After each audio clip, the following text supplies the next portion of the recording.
और दुबई में तेल के गोदाम धधक रहे हैं, लाल सागर में कार्गो जहाज डूब रहे हैं और यूरोप की सड़कों पर टेलीग्राम से मर्डर फॉर हायर का खौफनाक खेल खेला जा रहा है। बीते 24 घंटों में वॉर फ्रंट से आई खबरों से साफ हो गया है कि अब अरब के युद्ध का हाइब्रिड दौर शुरू हो गया है। मुस्तफा खामनेई ने अमेरिका और इजरायल के साथ सीधे टकराव से बचते हुए ऑपरेशन प्रॉक्सी का सबसे घातक चक्रव्यूह रच दिया है। यमन के हूती विद्रोहियों की मिसाइलों से लेकर स्वीडन के कुख्यात फॉक्सट्रॉट गैंग तक ईरान ने साइबर दुनिया, क्रिप्टो करेंसी और कॉन्ट्रैक्ट किलर्स को एक साथ मैदान में उतार दिया है।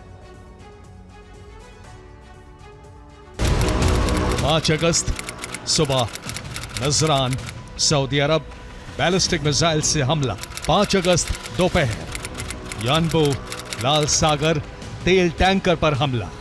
5 अगस्त शाम अल हुदैदा लाल सागर कार्गो जहाज पर हमला। 5 अगस्त रात जबल अली दुबई धमाके और आग। लाल सागर में यह हमला एक भारतीय कार्गो जहाज पर हुआ। हमले के बाद जहाज डूब गया, लेकिन जहाज पर सवार सभी 14 लोगों को सुरक्षित बचा लिया गया। इनमें 13 भारतीय शामिल थे। और यमन की धरती से उठी हूती विद्रोहियों की मिसाइलों और ड्रोन बोट्स ने पूरे पश्चिम एशिया में तबाही का ऐसा चक्रव्यूह रचा है जिसकी आंच खाड़ी से लेकर लाल सागर तक साफ दिखाई दे रही है। सबसे पहले लाल सागर में भारतीय कार्गो जहाज MSV फैज नूरे औलिया पर विस्फोटकों से भरी बोट से हमला हुआ। जहाज डूब गया, लेकिन सभी 13 भारतीय नाविकों को सुरक्षित बचा लिया गया। इसके बाद यमन बॉर्डर से सटे सऊदी अरब के रणनीतिक नजरान एयरपोर्ट निशाना बनाकर हूती विद्रोहियों ने सीधे बैलिस्टिक मिसाइल स्ट्राइक की। फिर लाल सागर के बेहद महत्वपूर्ण व्यापारिक मार्ग यानबू तट के पास हमला हुआ।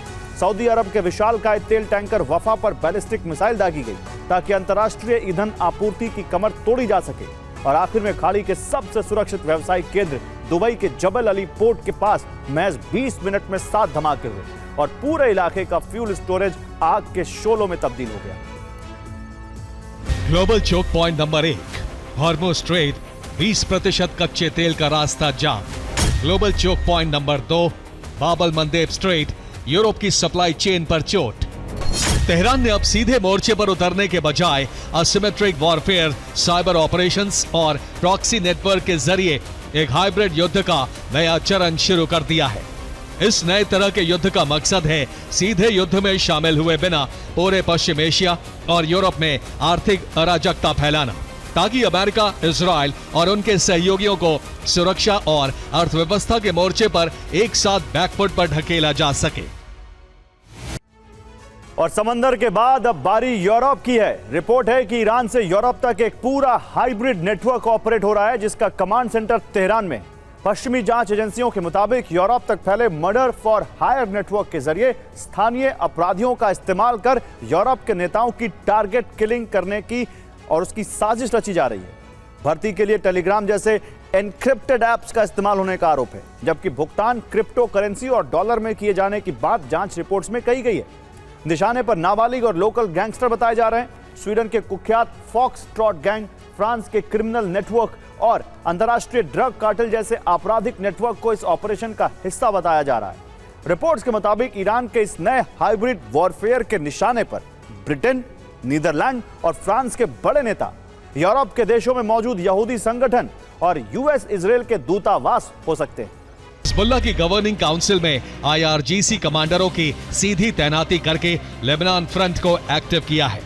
यमन से लाल सागर के कमर्शियल शिप्स और सऊदी अरब के रणनीतिक ठिकानों पर बड़े हमलों की तैयारी है। इराक के शिया लड़ाकों को अमेरिकी सैन्य अड्डों और जॉर्डन सीमा पर हलचल बढ़ाने के निर्देश दिए गए हैं। पश्चिम एशिया से निकलकर ईरान ने स्वीडन के कुख्यात गैंग के जरिए यूरोप में शैडो वॉर का नया केंद्र बनाया है। स्वीडन को IRGC और फॉक्सट्रॉट गैंग के मुख्य ऑपरेटिंग हब के रूप में इस्तेमाल किया जा रहा है। स्वीडन की सीमा से सटे नॉर्वे में गुप्त ठिकानों और स्लीपर सेल्स का जाल बिछाया है।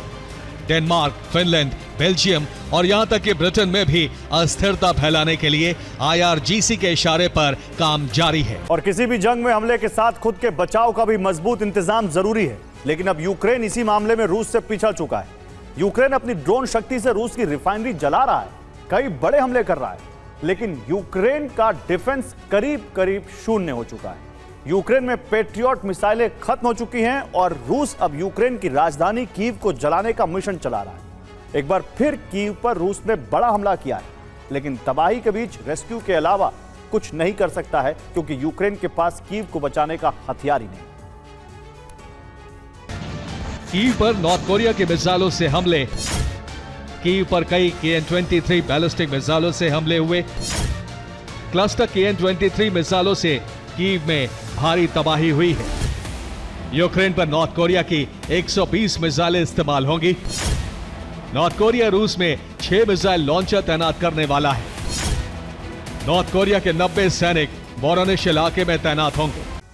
और पश्चिम एशिया की जंग का असर पूरे विश्व पर पड़ रहा है। होर्मुज की खाड़ी ठप है और आम जनता महंगाई की मार झेल रही है। लेकिन इस तबाही के दौर में दुनिया की दिग्गज तेल कंपनियां रिकॉर्ड तोड़ मुनाफा कूट रही हैं। जंग की आड़ में कैसे बिग ऑयल कंपनियों की तिजोरियां भर रही हैं, देखिए हमारी इस रिपोर्ट में।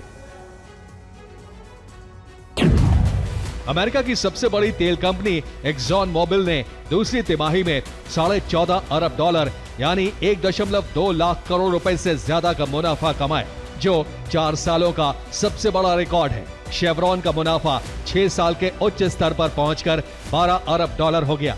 यूरोप की सबसे बड़ी तेल कंपनी शेल की कमाई दोगुनी होकर $10 अरब के करीब पहुंच गई।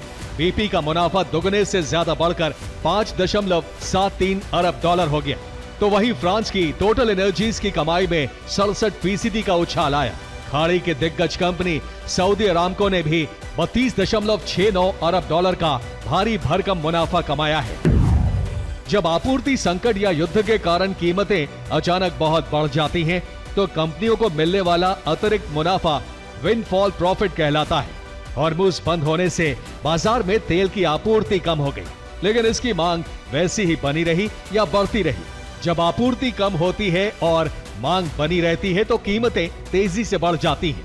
इन कंपनियों ने ऊंचे दामों पर तेल बेचकर बम्पर मुनाफा कमाया।